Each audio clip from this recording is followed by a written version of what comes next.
आज Doubtnut app download करें। Doubtnut पर अपने सभी गणित, रसायन विज्ञान, भौतिक विज्ञान और जीव विज्ञान के डाउट्स का करो सफाया। बस प्रश्न की फोटो खींचो, एक ही प्रश्न को क्रॉप करो और तुरंत वीडियो सोल्यूशन पाओ। अभी डाउनलोड करें। प्रश्न है, एक श्रेणीबद्ध एलसीआर परिपथ में R बराबर 200 ओम तथा मेंस की वोल्टेज 220 वोल्ट व आवृत्ति 50 हर्ट्ज। परिपथ में संधारित्र हटा लेने पर धारा वोल्टेज से 30 डिग्री पश्चगामी होती है तथा प्रेरकत्व हटा लेने पर धारा वोल्टेज से 30 डिग्री अग्रगामी होती है। एलसीआर परिपथ में व्यय सामर्थ्य हो गई। ठीक है, तो इसके लिए हमें प्रश्न में 4 ऑप्शन दिए गए हैं। ऑप्शन ए है 305 वाट, ऑप्शन बी है 210 वाट, ऑप्शन सी है 0 तथा ऑप्शन डी है 242 वाट। ठीक है, तो हमें प्रश्न में क्या दिया गया है, एक एलसीआर परिपथ दिया गया है। तो मान लिया जाए यह एक एलसीआर परिपथ है जहां प्रतिरोध R बराबर दिया गया है 200 ओम। ठीक है, तथा यह एक प्रेरकत्व L है तथा एक संधारित्र C है। इसको एक प्रत्यावर्ती वोल्टेज स्रोत भी बराबर 220 वोल्ट से क्या कहे हैं, जोड़ दिया है। ठीक है, तथा आवृत्ति दी गई है 50 हर्ट्ज। ठीक है, तो हमें प्रश्न में क्या बोला गया है कि परिपथ में से संधारित्र हटा लेने पर धारा वोल्टेज से क्या हो रही है, 30 डिग्री पश्चगामी होती है। ठीक है, तो अगर हम परिपथ में इस संधारित्र C को हटा देते हैं तो जो धारा है वह वोल्टेज से 30 डिग्री पश्चगामी होती है। ठीक है, यानी कि जो हमारा परिपथ बचेगा, कौन सा परिपथ बचेगा, RL परिपथ बनेगा। ठीक है, तो यहाँ से हम लोग संधारित्र को हटा देंगे तो क्या बचेगा, सिर्फ R और L बचेगा। ठीक है, तो यहाँ से अगर संधारित्र को हटा दे रहे हैं तो क्या हो रहा है, धारा वोल्टेज से 30 डिग्री पश्चगामी हो रही है। ठीक है, यानी कि हमें कलांतर का मान दिया गया है, कितना दिया गया है, कलांतर फाई का मान दिया गया है, यह दिया गया है 30 डिग्री। ठीक है, और हम जानते हैं कि RL परिपथ के लिए टेन फाई बराबर क्या होता है, टेन फाई बराबर यह होता है ए ओमेगा L बटे R। क्या होता है, टेन फाई बराबर ओमेगा L बटे R होता है। ठीक है, तो यहाँ से फाई का मान कितना है, 30 डिग्री है। ठीक है, तो यहाँ से यह हो जाएगा टेन 30 डिग्री बराबर कितना हो जाएगा, ओमेगा L बटे R। ठीक है, इसको समीकरण 1 मान लेते हैं। ठीक है, तथा क्या बोला गया है, बोला गया है कि प्रेरकत्व हटा लेने पर धारा वोल्टेज से 30 डिग्री अग्रगामी होती है।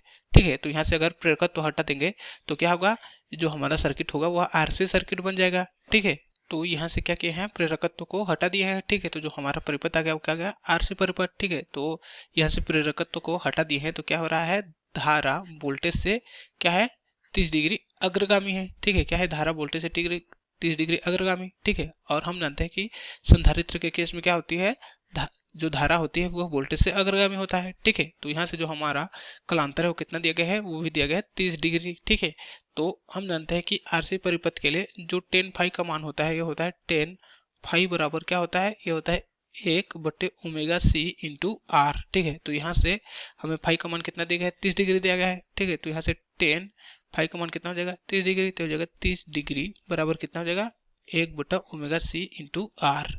ठीक है, इसको समीकरण 2 मान लेते हैं। ठीक है, तो यहाँ से समीकरण 1 के बायां पक्ष और समीकरण 2 के बायां पक्ष को देखें तो क्या है, दोनों तरफ 10 से। ठीक है, यानी कि समीकरण 1 और 2 की तुलना कर सकते हैं। ठीक है, तो यहाँ से समीकरण 1 व 2 से क्या हो जाएगा, 1 व 2 से। ठीक है, तो समीकरण 1 और 2 से क्या है, दोनों पक्षों के जो बायां पक्ष है वो क्या है, 30 अंश है। ठीक है, तो यहाँ से दोनों समीकरण 1 और 2 की तुलना करेंगे तो कितना हो जाएगा, ओमेगा L बट्टे R बराबर हो जाएगा 1 बट्टा ओमेगा C इंटू R। ठीक है, तो यहाँ से R R क्या हो जाएगा, दोनों पक्षों में है तो कट जाएगा। ठीक है, तो यहाँ से कितना बचेगा, ये बचेगा ओमेगा L बराबर 1 बट्टा ओमेगा C। ठीक है, और हम जानते हैं कि ओमेगा L बराबर 1 बट्टा ओमेगा C कब होता है, अनुनाद की स्थिति में। कब होती है, अनुनाद की स्थिति में। ठीक है, और हम जानते हैं कि अनुनाद की स्थिति में क्या होता है, जो हमारा RLC परिपथ होता है वह एक ओमीय परिपथ की तरह व्यवहार करती है। किसकी तरह, एक ओमीय परिपथ की। ठीक है, यानी कि सिर्फ प्रतिरोध बचता है। ठीक है, तो यहाँ से जो हमारा नया परिपथ आएगा वो क्या होगा, एक ओमीय परिपथ होगा। ठीक है, तो जो हमारा नया परिपथ आएगा अनुनाद की स्थिति में वो क्या होता है, ओमीय परिपथ होता है, कुछ इस तरह से। ठीक है, तो हमें क्या बोला गया है, हमें प्रश्न में बोला गया है कि LCR परिपथ में व्यय शक्ति होगी। ठीक है, तो यहाँ से जो हमारा LCR परिपथ हो गया वो किसकी तरह व्यवहार कर रही है, एक ओमीय परिपथ की तरह व्यवहार कर रही है। ठीक है, तो इसके लिए अगर सामर्थ्य शक्ति का मान निकाले तो कितना हो जाएगा, ये हो जाएगा P बराबर क्या हो जाएगा, V का स्क्वायर बटे R। ठीक है, और यहाँ से हमें V का मान कितना दिया गया है, यह दिया गया है 220 वोल्ट, तो हो जाएगा 220 का स्क्वायर बटे R का मान कितना है, यह है 200। ठीक है, तो यहाँ से सॉल्व करेंगे तो सामर्थ्य शक्ति का जो मान आएगा, शक्ति का मान पीक का मान ये हो जाएगा 242 वाट। ठीक है, कितना हो जाएगा 242 वाट। तो ये हो जाएगा हमारा आंसर। तो ये आंसर कौन से ऑप्शन से मैच कर रहा है? ऑप्शन डी से। तो ऑप्शन डी हो जाएगा हमारा आंसर 242 वाट। ठीक है। कक्षा 6वीं से 12वीं से लेकर नीट, IIT, JEE वो एडवांस के लेवल तक 1 करोड़ से ज्यादा छात्रों का भरोसा। आज ही डाउनलोड करें डाउटनेट ऐप या व्हाट्सएप करें अपने सारे डाउट्स 8400 400 400 पर।